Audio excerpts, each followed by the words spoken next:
Belal, you've had a lot of options, even coming off the title defeat. But when did it become Ian that you knew you were going to be facing next? I think it became Ian once Kamaru Usman turned the fight down and ran away. Ian, one of the guys that's always willing to fight somebody and fight the toughest test. So he was coming off a big win against Crees, so it made the most sense. Ian's by no means a small name fighter, but Kamaru and you would have been a real big fight. Are you disappointed Kamaru wasn't interested in taking that fight? Not disappointed, I just know that he was afraid. So, for me, I've been trying to fight him for a long time, and it just confirmed my thoughts that he's a coward.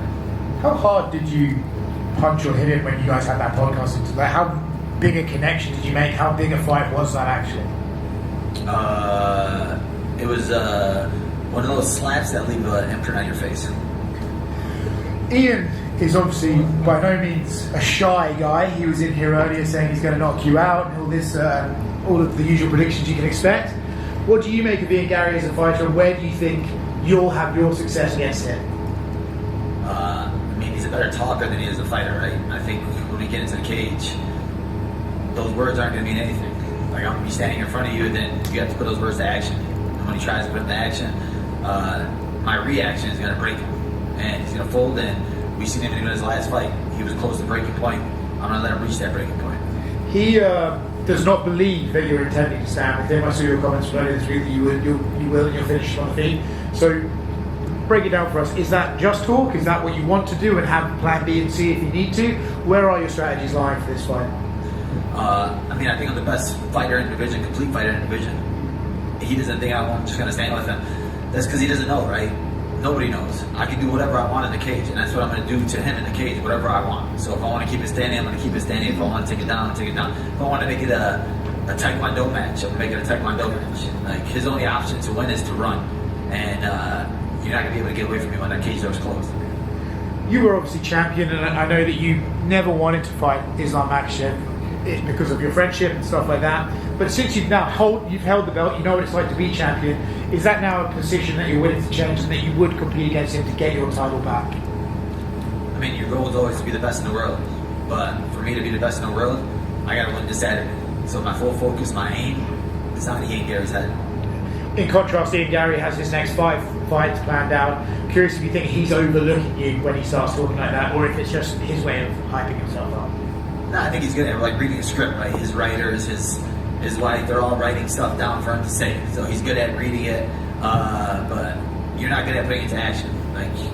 Anybody can have their thoughts, their plans, their future written down, but we're still in the present. And Saturday night, I'm gonna have to change the story. Hi, Belal. If you beat Ian Garry, will you collab Islam Makhachev? It's not if, it's when I will beat him, and tune in Saturday, I'll let you know. Just wanted to hear your thoughts about the fight between Islam and JDM, when you were watching it, what you were thinking, and were you kind of, going back to your fight with him and saying all I had to do is just wrestle from the very beginning, and maybe the outcome would have been different.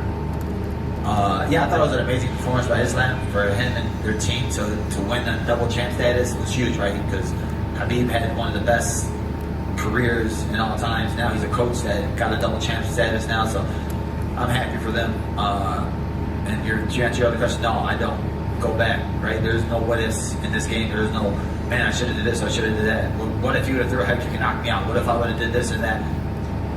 God's plan is God's plan. Whatever happens, it was meant to happen that way. And you just have to accept it and move on. For me, we moved on. This Saturday's where I'm moving to. That's all I'm looking at. That's all I'm paying attention to. That's all I'm concentrating on. Let's say a fight against Islam is not up for grabs. Would you ever consider giving up or not challenge Maya? Or if yes, which one would it be? I would always love to fight the toughest challenges, right? I would have loved to fight Taporia. That would be a huge challenge. But for me, it's staying in the welterweight division. I got more work to do and cementing my legacy as one of the best welterweights to ever do it. I would like to ask you, do you think that Ian Garry is overlooking you when he said that he will knock you out, then beat Islam, then he will revenge his loss against Shavkat, then fight against Pratis?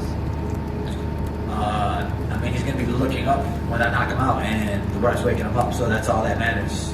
You can talk and talk, we've seen it before, right?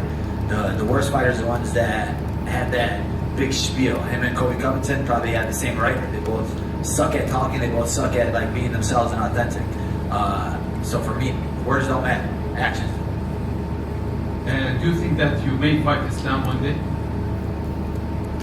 The only fight I really care about right now is me and Ian. What doing in this Pound for Pound podcast with you and Kamaru?